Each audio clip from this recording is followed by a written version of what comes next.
And welcome back to Hannity. Now, even before the Zimmerman trial began, some of the mainstream media had already declared the defendant a guilty man. And what was even more troubling, a racially charged narrative was scripted without any trace of evidence to back that up. The most blatant example was orchestrated by the so-called journalists over at NBC News who deceptively edited a 911 call that was placed by Zimmerman to make it sound like he had racially profiled Trayvon Martin. Now, moments after the not guilty verdict was handed down, the Zimmerman defense team had very strong words for the mainstream media. Watch. Two systems went against George Zimmerman that he can't understand. You guys, the media, he was like a patient in an operating table where mad scientists were committing experiments on him and he had no anesthesia. He didn't know why he was turned into this monster, but quite honestly, you guys had a lot to do with it. You just did, because you took a story that was fed to you and you ran with it and you ran right over him. And that was horrid to him. And still in the studio, we continue with Zimmerman defense attorneys Mark O'Mara and Don West. I was glad you did that because they were guilty of this. They truly were. I mean, you look at this in the beginning, what happened was they didn't know any better because they were given a well-crafted story fed to them with a picture of a 12-year-old child and a 275-pound George Zimmerman, and they gave a great narrative that that person had to kill this young black child of 12 years of age. It was just fantasy. It was just completely made up. And unfortunately, the media just ran with it because it was so compelling a story. I'm hoping that the media has now learned. It will never happen again that you look at a story fed to you and not do what journalists were taught to do 50 years ago, look at your sources and vet it out. Richard Jewell, he fit the profile of the lone bomber. After all, he lived with his mother. That was one case. The Duke LaCrosse case was another recent example. Sure.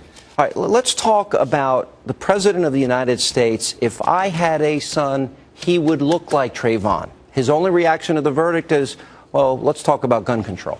Well, the first comment, I really think that he also bought hook, line, and sinker, although he's got the best research team in the universe. He bought that hook, line, and sinker because if he had actually vetted it out, if he had looked at the real pictures of George Zimmerman and the real pictures of Trayvon Martin before he made that comment, I don't think he ever would have made the comment.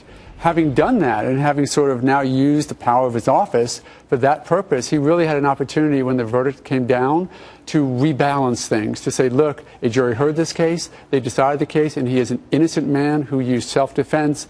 Let's take this lesson and move forward positively. Instead, he sort of suggests again, gun control needs to be revisited. George Zimmerman used that gun properly after waiting 45 seconds. Why not acknowledge that? Yeah, what was your reaction, Don? George Zimmerman acted in lawful self-defense. He did what he had the absolute right to do to save his own life, and he did. Mm-hmm. This wasn't a hate crime.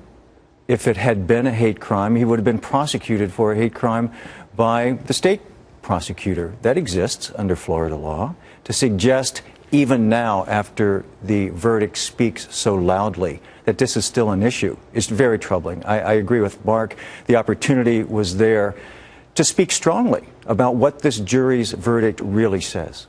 What do you think about Eric Holder and the news of the day that they're considering reopening what had been opened before, civil rights charges against George? This started a year ago when they brought down the FBI and did a full investigation of whether or not George Zimmerman violated Trayvon Martin's civil rights. They talked to about 40 witnesses. We have all of it. It's all in discovery. And every one of those witnesses said George is a meek, mild guy without a racist bone in his body. And we already have that information. I think the suggestion that they're going to look at it is just placating those people who they want to placate to believe that there's still some investigation going on. Didn't George Zimmerman date a black woman at the prom, take one to the prom, and didn't he mentor black children on weekends? At the time this happened, he was mentoring 2 young black children. Even though the mentoring program had been disbanded, he kept it up. He had black children living with him in his home from the time he was 6 to the time he was 12. He did bring a black girl from Barbados, I think, to the prom. And he was the guy who went after Sanford PD when they didn't do enough when the Sherman Ware black homeless guy was beat up by the white cop. No.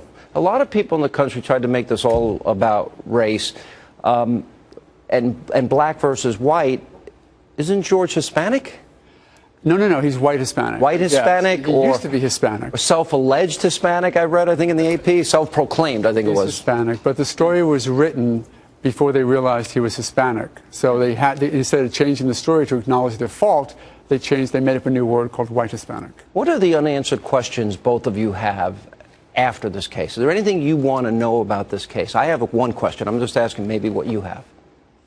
Yeah, I do. I mean, I have my suspicions. I would love to have a crystal ball to know precisely what the impetus for this prosecution was. I know what I think it was. I would like to see some letter, some email that documents my suspicions, because I have no idea why they took an absolutely obvious self-defense case and turns it into a case that, though they thought it would do some good in a strange way, ended up dividing the country. It's going to take us years to get past the Zimmerman verdict when it was a just verdict, and we can't have the opportunity for the conversations we should have about other things wrong with the justice system. Don, is there one I would like to know myself? Why did Trayvon feel the need to punch George and then get on top of him? I don't know. Why did that happen? I don't know.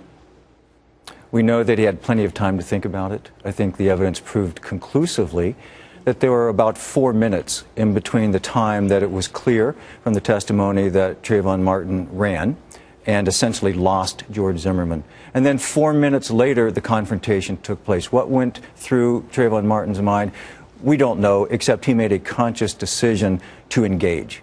He had to go somewhere and come back, or simply wait around for George Zimmerman to get off the phone and, in many respects, be vulnerable himself. Yeah. What do you make of this, the NAACP comments that have been made, and the violence in Oakland, L.A., and other cities? What do you make of that? I'm troubled by it for a couple of reasons. One, it's dividing the country. And two, it's evidencing a failure to trust a system that we have to trust. We have to believe in our criminal justice system so that people will still use it and people will trust in it. And if they don't, then we get back into the type of justice in the streets that we shouldn't do. And I'm very worried about that. What did you think of the comment? You kind of dismissed it in closing, creepy-ass cracker. What did that tell you, though, in your mind? You know, I will dismiss it again. I think that's a 17-year-old talking, and I'm okay with that. I said words when I was 17 I probably shouldn't have said. I don't know that meant that there was a racial overtone to that. Could it be argued? Yes. But I think that Trayvon Martin didn't know what was going on. I don't think George Zimmerman fully knew what Trayvon was doing, and I don't think Trayvon Martin fully knew what George was doing. But the one who reacted most improperly with violence seemingly was Trayvon Martin. Yeah. What did you think of Rachel Gentel, who was their star witness? Any thoughts? Either one?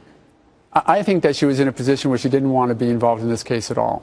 If I had a crystal ball, I think her mom and Mrs. Fulton had a conversation where her mom said words like, "You go tell that mom what happened to her son now."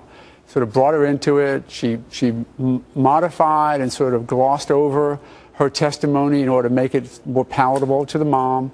Then she did it, of course, in the initial interview, the absurd interview with Mr. Crump. That was crazy. Well, worse than that, because you can almost say Mr. Crump didn't know what else to do, but then it happens again with Mr. Delarianda, who allows an interview to take place on the couch with the crying mom of the decedent right next to the witness. Didn't you think it was helpful? A lot of people commented on both the walkthrough that George did with the police and then the interview that he did with me, and that the prosecution brought George's story in his own voice in twice in full. Helpful to your defense? Net plus? Any negative to that? Video is pretty powerful, isn't it? George Zimmerman told his story for the world to see and told it to you, too.